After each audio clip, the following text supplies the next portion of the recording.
We are here live. It is showtime with the global party healing from the inside out. And look at that beautiful smile. I look so good. I look so good on that side. Because we are two halves of the whole. That's right. Black and white and male and female. And we all come together as one. We come together.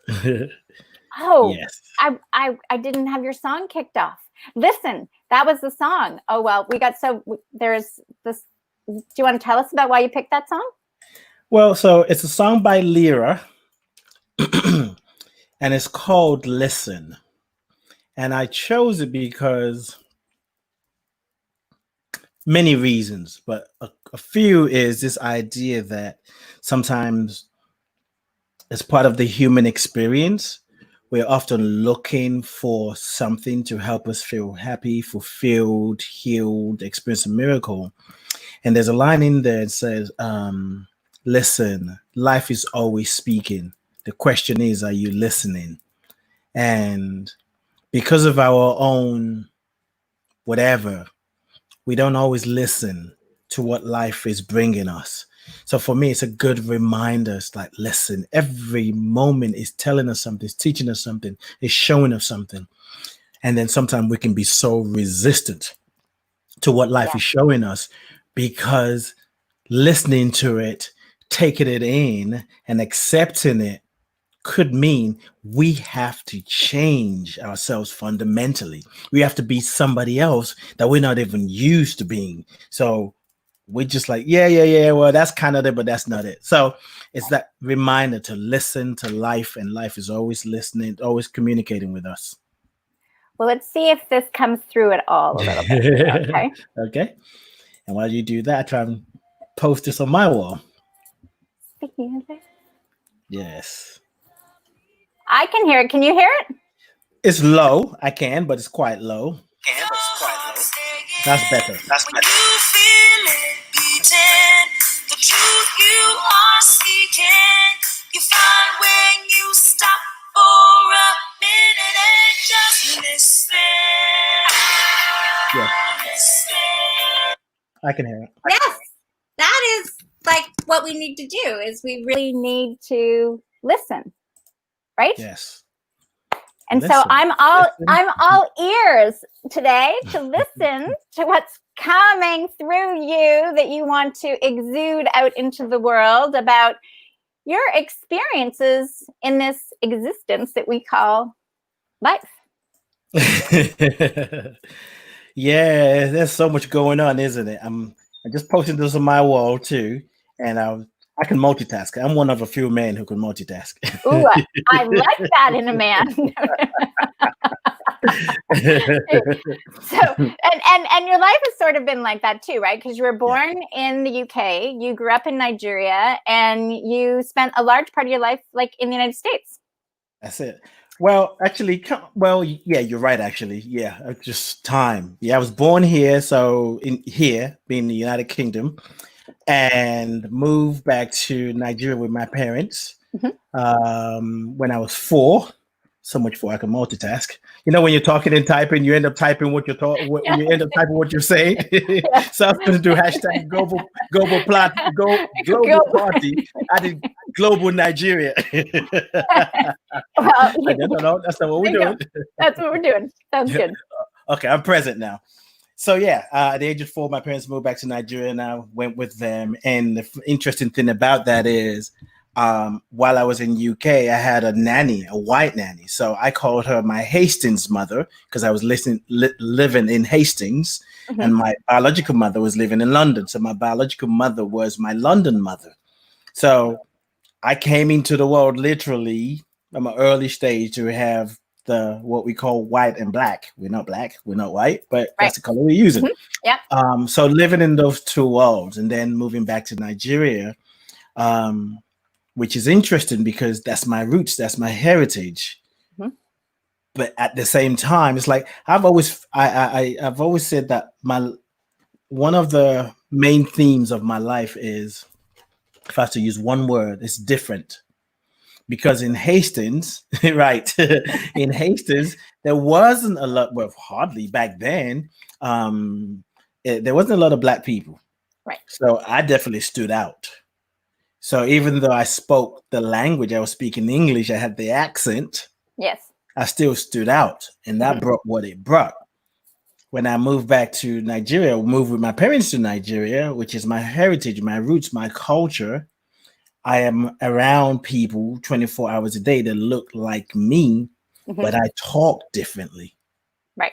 You know, and then after 18 years, almost 18 years, came back to UK and feeling like, well, I'm a British citizen, but yet I talk differently.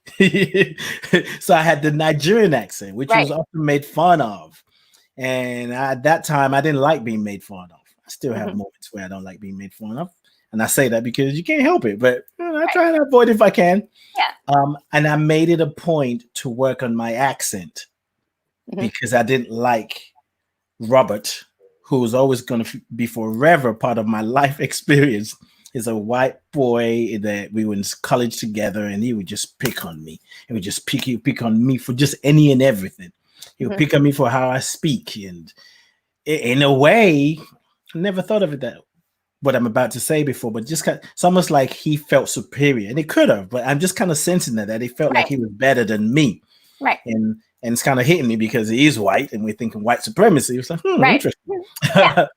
And I remember one day I'd had enough, and I just thinking of ways to get back to him, to just get back, to shut him up. And it just hit me. I said, oh, wait, I speak English, I speak Yoruba, and he only speaks English. Right. I said, next time he comes at me, that's what I'm going to tell him. It's like, you only speak one language. I speak two. Right. The day came when I had to tell him I was ready. And he came up with some foolishness. I was ready. I was like, bring it. And I said, no, Robert, you speak English. You may make fun of my accent, but I speak English and I speak Yoruba. He said, no, Addy, you speak Nigerian English. I was like, this bastard. I felt deflated because I felt like, oh, I have it now. Right. Yeah. But it was one of those things again. And now as I even think about it, when we decide to go back and forth with someone, especially if we're trying to attack rather than educate, chances are my attack is going to lead to another attack. And it just keeps going back and forth like war. Everybody always thinks, I don't know, we're just being defensive, Well, we're trying to stop them from come over to our side or start anything. So we're trying to take them out. And, everybody's always saying it's me. I'm trying to protect my own. But in the meantime, lives are being taken, hearts are being broken. Depression sets in, PTSD sets in, and there's this deep wounding that keeps happening, gets passed on from generation to generation. And so, I worked through all that. I made a point to work on my accent, and then I got feedback from people that, oh my God, you sound different. And I felt like, yeah, I did it. Because I saw some of the guys I went to college with, they saw me like a year later. It's like, oh, Addy, oh my, you even sound different. I was like, yep, I did it. Right. But the thing is, whenever we are trying to make ourselves be something for somebody else, right, you're gonna have to keep doing that, and eventually there's a longer story to my trip to America, even here in the UK. But in getting to America, I felt different again because yes, I am Black, but I don't sound like an African American. And people are like, you're from England. Oh my God, why did you come over here? Why would you come over here? I'm like, why wouldn't I come over here? Right. So I never really thought anything, no big deal about UK. For me, UK was just a place that I was born, and I had the privilege of being a UK citizen because we live in a world where, if you're American or British, English, yeah, you got some clout. So I sort of had that working for me. But UK was never been somewhere that I kind of like would hold a flag. I mean, I'm not a flag kind of person. Don't matter. I won't hold it. Right. I won't hold the flag for Nigeria unless it just happens to be. But I'm not those type of people. That's more common in America. Anyway, I don't necessarily will be holding a flag for UK or America because they're just cloth for me. I know they mean things to other people, but I'll hold the flag of humanity in a heartbeat. So in getting to America, feeling different and trying to fit in and really loving the experience as well, because it was like when I came to UK in '86, I was feeling like this is my opportunity to be independent. Because in Nigeria, I described my parents as being overprotective. So there was a lot of things that I would like to do that I just felt like my mom, or mostly my mom, would be like, no, you can't do that. Or my dad would say, go ask your mom. No, you're not old enough. And I used to be mad. And, you know, in UK, I hear, and I still see sometimes young people, the way they talk to their parents. And I'm like, what? Did you just talk to your parents like that? Growing up in Nigeria, I've heard young people tell their parents, Mom, shut up. Right. What? When I was growing up in Nigeria, I knew I couldn't say those kind of words to my parents. Mm-hmm. And I knew that even thinking, not that I didn't, but thinking those words got me in trouble. Right. And I used to remember, I'll be mumbling because I want to say it out loud, but I can't. And my mom was like, are you talking to me? I'm like, no. Thank God she allowed me to lie because I certainly was talking to her. but you know, that one right there is a pretty good one, because Melody was talking about the fact that she could read people on white people's faces, you know, what they're really saying beyond what they're like. Oh, she's like, am I going to waste my time educating you? Is there hope for you or not? Right. And I think what you just said about lying, I sort of grew up that way too, that white lies, that's what my mom used to call them, white lies were okay. Yes. And I feel like that's something that's being healed in the whole entire world. The lies we've been telling ourselves, or the things that we've stopped ourselves from ever expressing as truth, because it's okay to admit, you know what, I disagree with what you're saying, you know?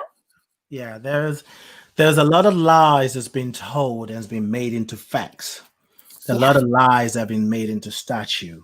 There's a lot of lies that's been written in books. Yeah. There's a lot of lies that are taught in schools because of a sense of insecurity. Yeah. Because of this desire to feel like you're superior because you feel inferior. There is no need for me to want to feel superior to somebody unless I'm feeling a sense of inferiority. Right.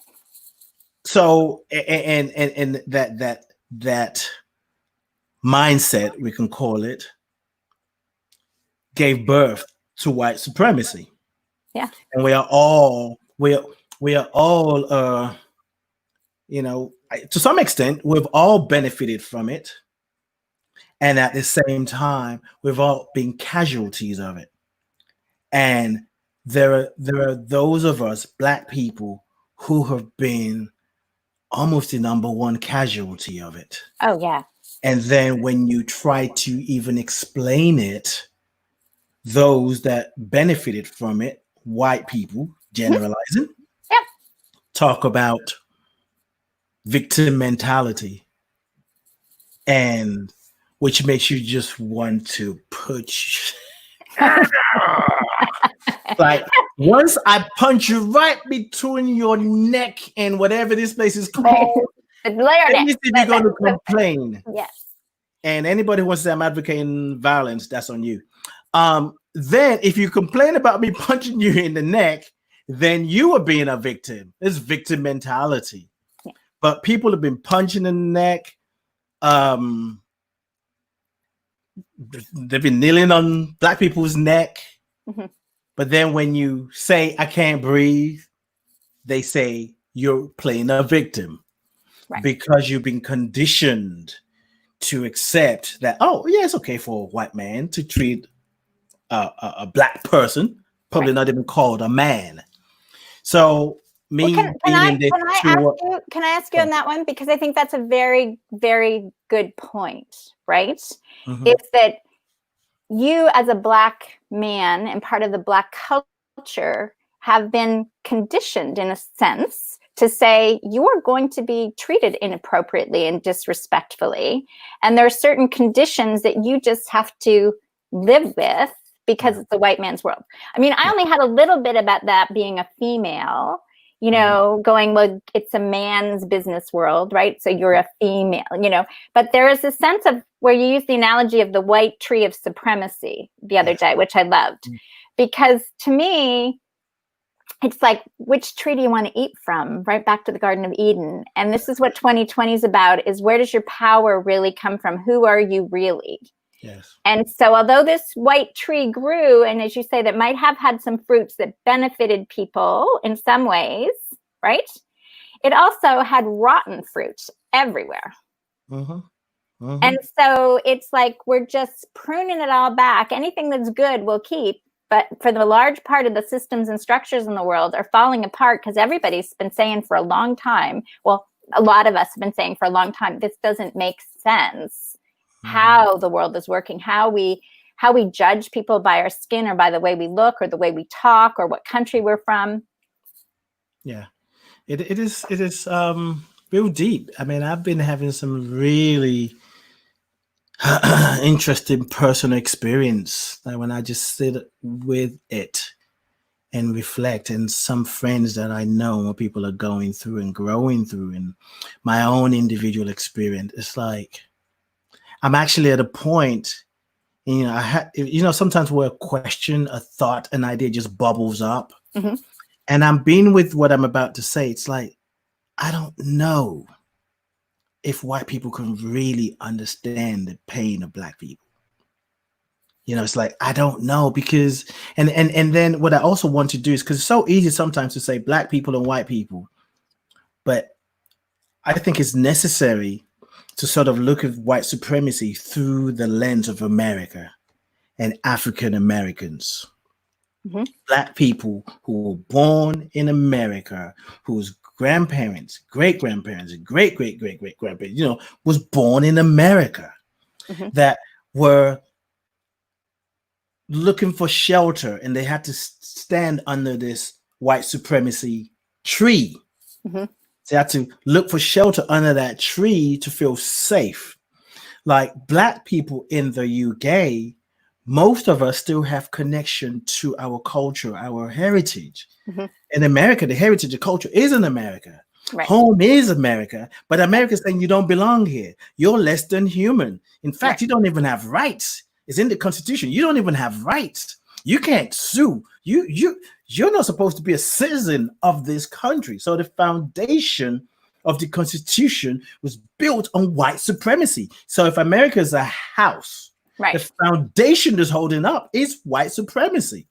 So when you look at how African Americans have been treated and still being treated, and you know, it's mind-boggling. And sometimes I feel like I understand why some white people can't even look, and why some Black people can't even look, because it's like there's some experiences we were sharing before we went live, where I had a transition in the family, and how that rearranges us. When someone dies, it changes a lot of things. Right. We don't even know what we're going to feel. And some white people, I believe the reason they don't want to listen, they don't want to admit, they don't want to look, is because something in them knows if they really see the truth about what's going on, they're just so afraid that they're just gonna lose it. So in the name of sanity, they'll put out BS. Well, they are going to lose it, right? Because the systems of the world have been created around it, right? So it's like we started out with the wild card, you know, of COVID, that I feel was almost necessary for humanity to start to see some people as essential. Yes. That still makes me laugh. I'm like, ooh, wake up. Wow, that's great. You know, and the stories, you know, there's always this sort of, I'm going to call it the media machine, you know, that wants to mold everybody and tell them that this is the experience and we're all like one big sheep, right? To me, that's the white archaic machine that wants to say, okay, so now everybody start to think about your neighbors and start to be connected and take that time. And it's like, well, Addie, have you been doing that for 25 years now? Or more, right? You know, But those of us that took that step back and have done things that were alternative from this have been judged differently, right? And from my perspective, I love to use technology, right? As the internet, you can have your own Facebook page, you can have your own podcast, you can have every different unique social media account you have. But yet as a person, each of us are still thinking we have to be something for someone else instead of just being our unique selves and loved and appreciated for that. So that whole system of what people identify with, the economic system, right? You know, if you're still depending on somebody else to give you income, well, holy moly, inside, I think you're going, oh crap, that's falling apart. Right? If you're still thinking something out there is going to get you for health, or that you have to, you know, like you're fearful of your own well-being and dying, well, you know what, you're dying to your ego and all the labels and the generational, like it's death all over. But the breakdown is going to lead to the breakthrough. And so they are scared the friggin' death because they're going to lose all the things that they've held tightly. Yeah. You know, I also just feel like I need to share, when I was in North Carolina last year, this was the first time that I really saw it in a Black man's eyes. I was being my effervescent self in the supermarket, and there were two gentlemen talking, and I just wanted to jump in and tell them a joke because they were talking about relationships. And I don't know if I even, you know, slapped them on the shoulder like I tend to do, you know, because I just, you know, and I was like, hey, and they looked at me terrified. Like it was like I'd never seen that look before. And I had to like go and wait for the thought to drop. And my response was, I'm Canadian. You pull your Canadian card. I was just like, they went, oh, like, and I had no idea all the stuff that they had perceived and they had thought about white women, Southern belles. You know, people started to school me on this afterwards. But their perception of who I was I was somehow a threat or one, you know, like, I mean, I was a wild card. And, you know, and I just remembered, oh, like I felt so sorry that I put them in that space where they felt somehow threatened in that moment, you know, like, you know, and I think those are things too that we have to be conscious of with other people. Yeah. Yeah. And yes, you know, and I think sometimes so many thoughts are going on from my head. Sometimes we don't know when we're going to mess up. And I'm just putting that nicely. I could put it another way. We don't know when we're going to mess up. Right. But I think that's the thing too, is the intellectual way of being, not wanting to mess up, always trying to do it right and not knowing. And I'm doing this, which is more the Western way. The white way is very intellectual. You know, people of color, Black people, will bring a sort of soulful essence to life. The part that's what we represent. We represent aliveness. That's it. But we forget that we need both as well as a human being. If you're just intellectual, then, you know, see how far that takes you. If you're just all up in the heart and you're not connecting with the mind, you can't really access wisdom. But I think, again, it's like that white supremacy tree. It's the fertilizer is fear. Right. Pretend like you know everything. Act like you're better. Know that you're better. If you're white, you're the best fertilizer. If you're of another color, it doesn't matter if it's a drop. If you have a Black mother or father, then you're not the best fertilizer. In fact, you're a weed to this tree. Right. So we all need to just chill the flip out. And especially intention is important. Intention is important, where if it's about engaging and learning and growing, part of that is be willing to make a mistake. Be willing to not No, but the head way, the intellectual way we're being taught is always come across as if, yes, I know that. And if you don't know, you could be talking to somebody and quickly Google it and read as you talk and act like you're intelligent. Just like, I'm finding myself, I write daily thoughts, a monthly inspirational that I share on my Facebook page and other social media platforms. Like when I'm writing, sometimes I hear a word that I use every day. And then I'm thinking, what does that word really mean? Right. And then I'll go Google it. So for me, it's like this process of writing is teaching me, I'm relearning. Mm-hmm. And we got to be willing to make a mistake. We got to be willing to not get it right. And some people may not have the patience to allow you to make the mistake. It's all part of it. It's all part of being human. And until we're willing to be human, let me just say it this way. We must be willing to be human, to experience true happiness, fulfillment, satisfaction. Well, I'm just letting that sit in the air for a moment. You're like, hold on, wait, don't say nothing yet. Yeah, just feel it, everybody. Just feel that. Do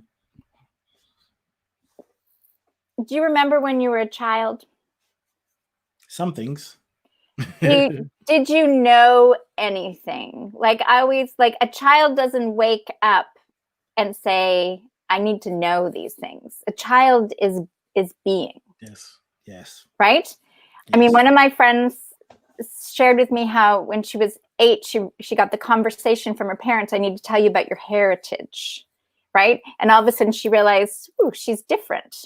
She didn't. She's got to be black. Yeah. I don't hear white people talk about that. Right.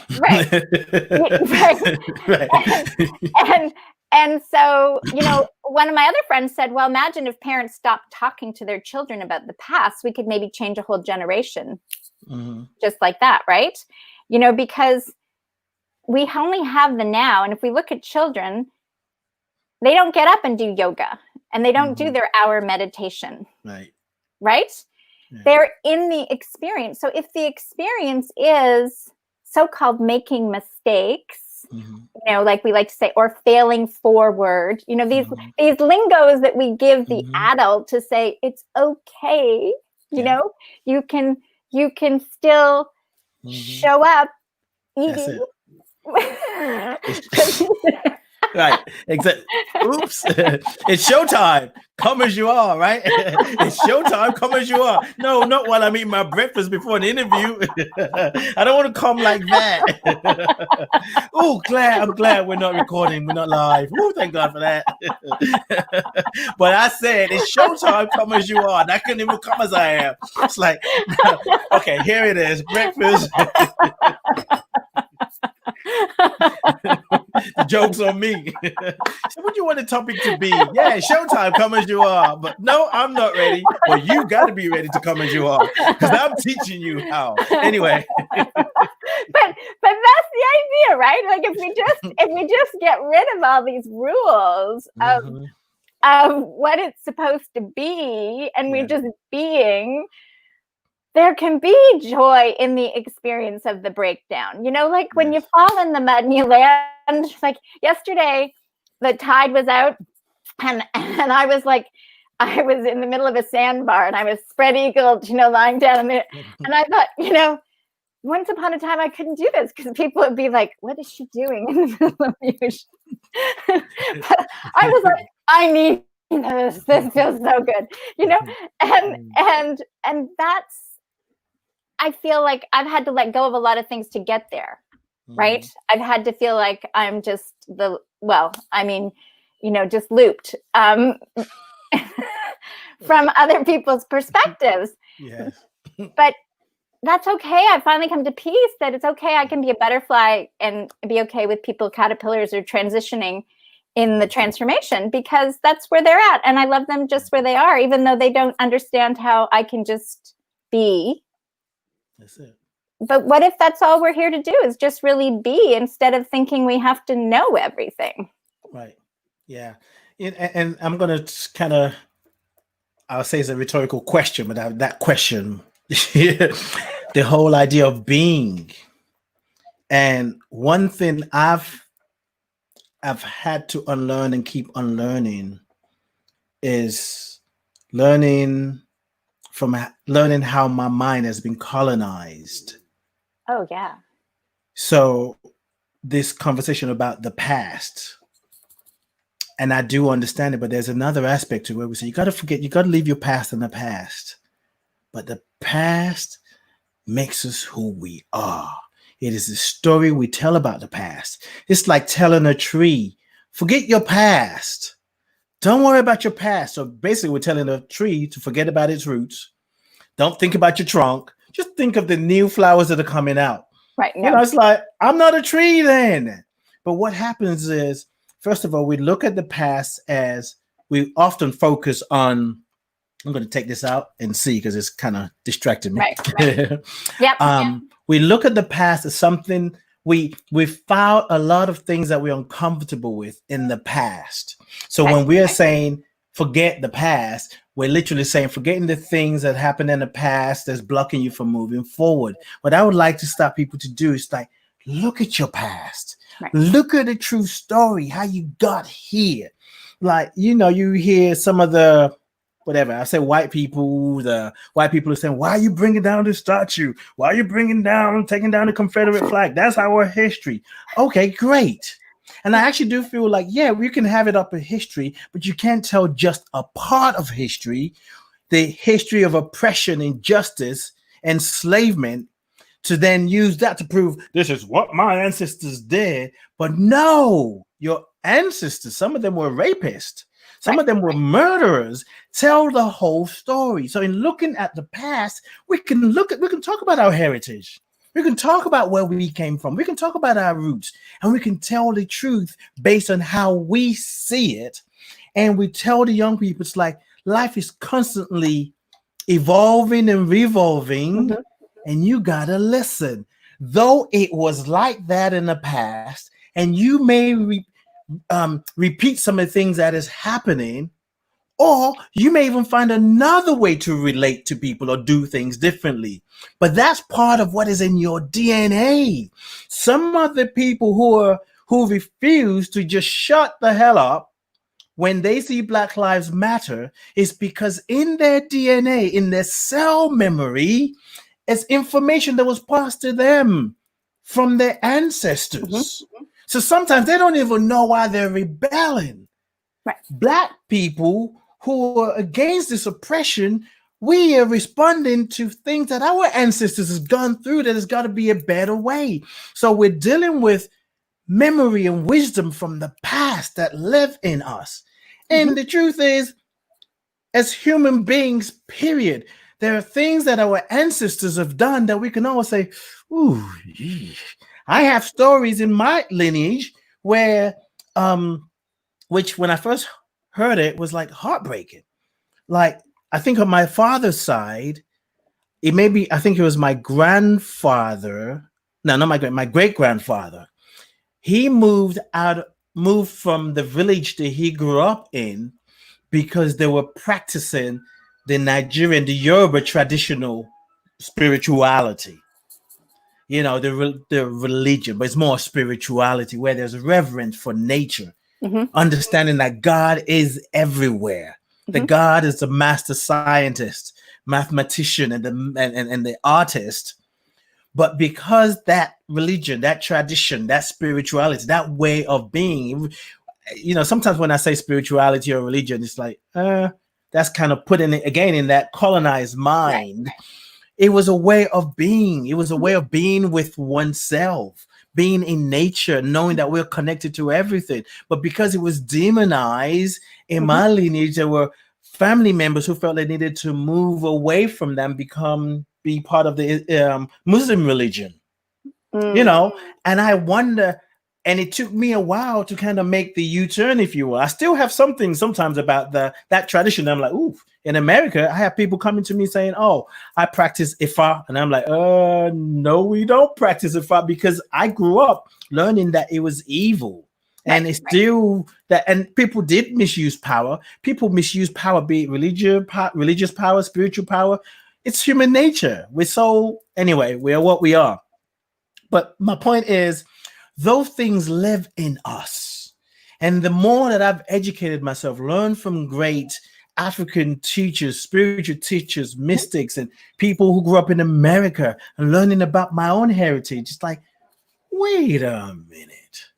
I think I had it all wrong. So there was a past I was trying to keep away, but the more I was willing to learn and grow and know myself, it's like, oh, there's a part of my heritage I can bring with me. So then I can be with you differently. So my beingness, I don't have to be frazzled with someone who said, oh, if our tradition is evil and Christianity is the only way. I may have some trigger, and right now, if that happens, I will. But I can still find that place of beingness and remember the history. And I know that I'm still part of the story that's been told. I think that's an excellent explanation. And I'm going to ask your thoughts on, see, when I say let go of the history, right? If a generation was changed, it's the attachment and the emotional, like the things that we hold on to as that this is the way it is.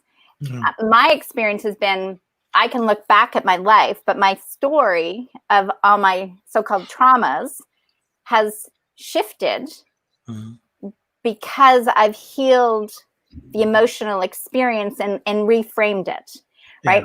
For me, it never made sense, for instance, when people in Canada go, it's the Aboriginals, it's the First Nations people. And they're like, well, we discovered the island, or Prince. It's like, no, you colonized, you took over, basically the United Kingdom has all the Commonwealth because they made everybody. They went to other countries and loot lawlessly. Looted lawlessly, told them they were less than, all in the name of Christianity, whatever. And so to me, that fundamentally is just like mind blowing that could occur. I also remember, and when you talk about different perspectives, is sitting at my kitchen table, and I used to host international students from China. And one of the young ladies said to me, she goes, well, Canada started because you all wanted to get away from the murders from the Catholic Church. And I was like, what?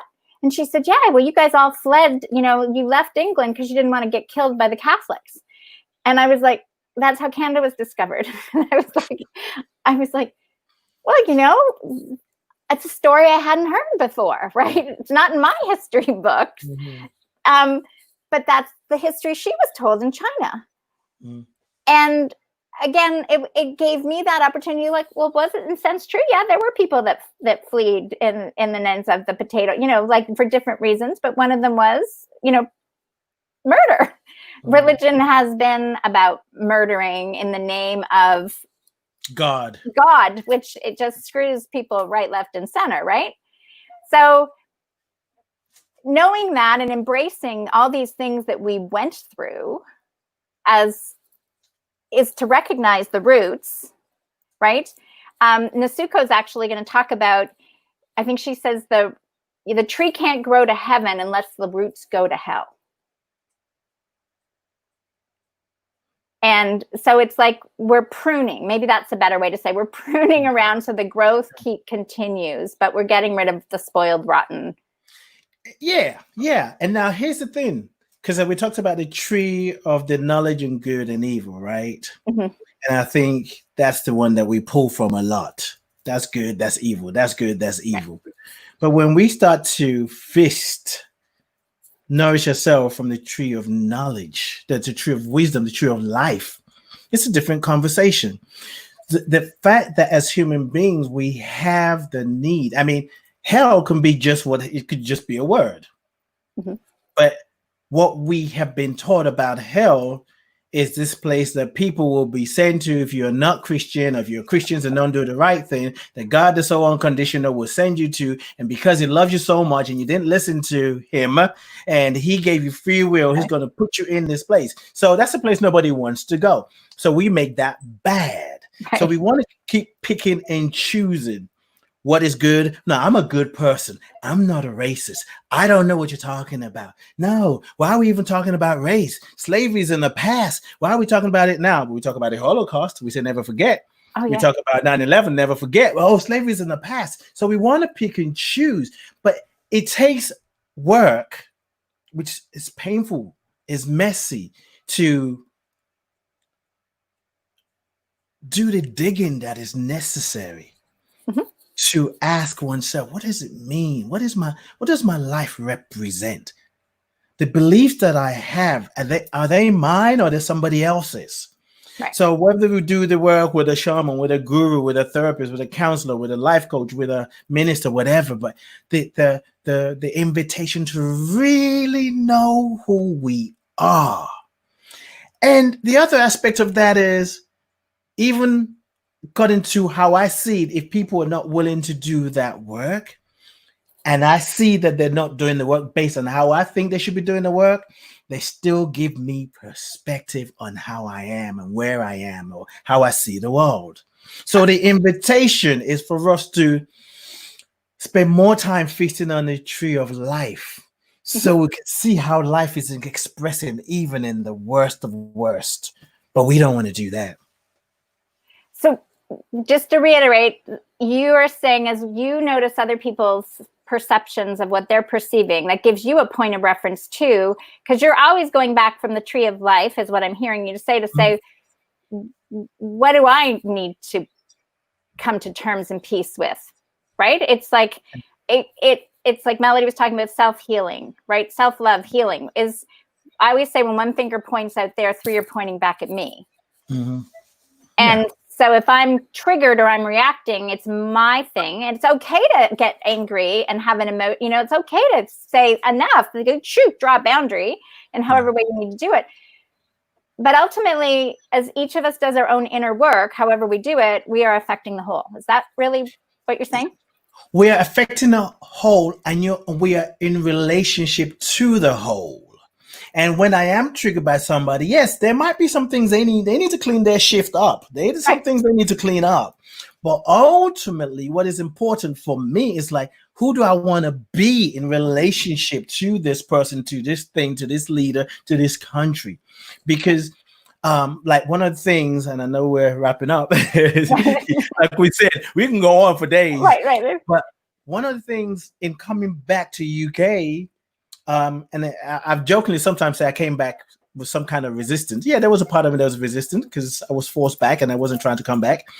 But one of the gifts of being back in the UK is I am having the opportunity to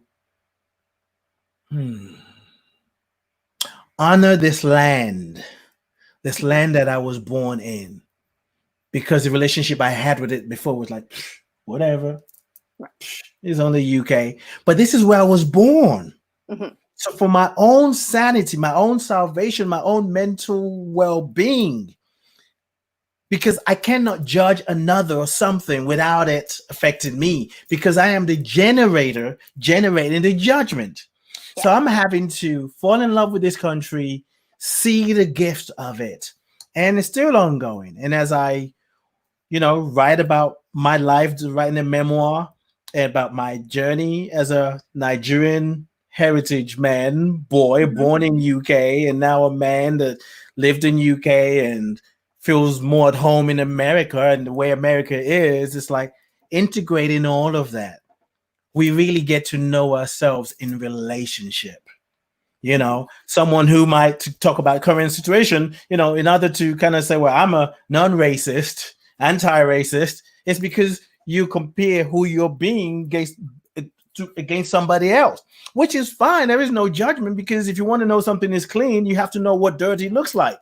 If you don't know what dirty looks like and you don't know why you're getting sick, you're like, I keep eating out of this dish. I'm eating healthy food, but you're not washing the dish. You're like, but I keep getting sick. But when you realize that the food on the plate needs to be cleaned because it's infected, you can make different choices. So in life, there's always an opportunity to learn. And for me, I feel like, in this particular area, as we get ready to wrap up, is Black people, African Americans, indigenous people, people of color. It is hell right now. And I said on one call I was on yesterday, and my white brothers and sisters, if you cannot relate or don't even know, just please shut up and listen. Just shut up and listen. If you're triggered, that's for you. That's something for you to deal with. Right. Because you could be so judgmental of another that you don't know how you're going to encounter them. It could be the young boy that you called a gang member, no good, nothing. One day will be your part of your family, because somehow they met your cousin and now they're in a relationship and it's a family. You get to eat your own words. There's so much more to more than supremacy, capitalism and materialism. And it's crumbling. It's crumbling. I just want to finish on this, that people can reach out to you to help them, if they need help through any situation, healing mindset. I actually would love, to grab a conversation with you and Melody and do a trio here. But I heard this the other day and it resonated with me, the difference between prejudice and racism, right? Because some people feel like, I've heard white people say, well, I've experienced racism.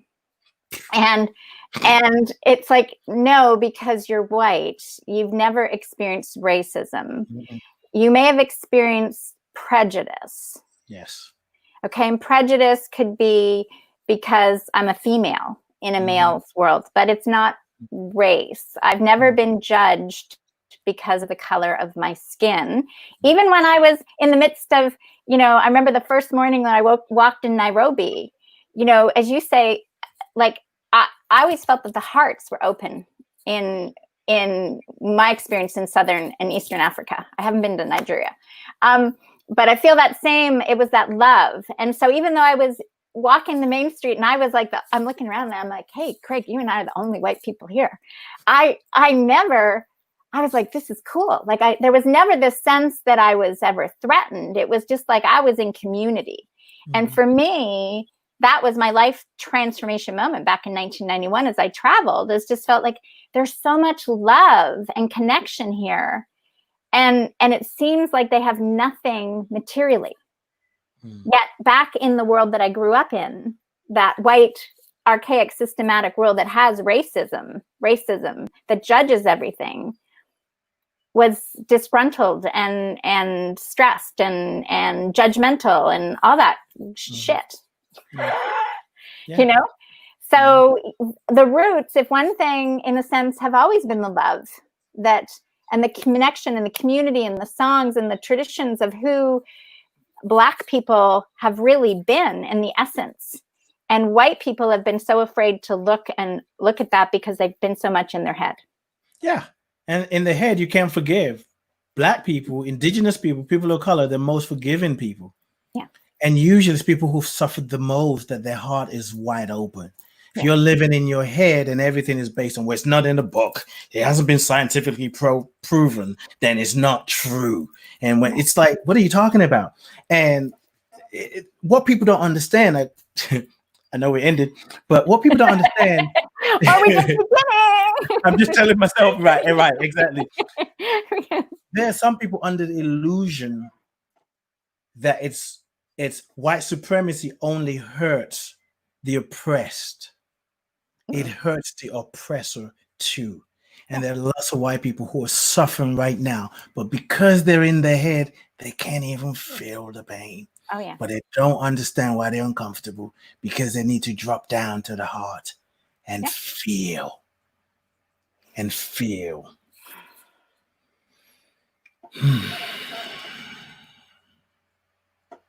Yes. Thank you. See you soon. Love you too. Let the party begin.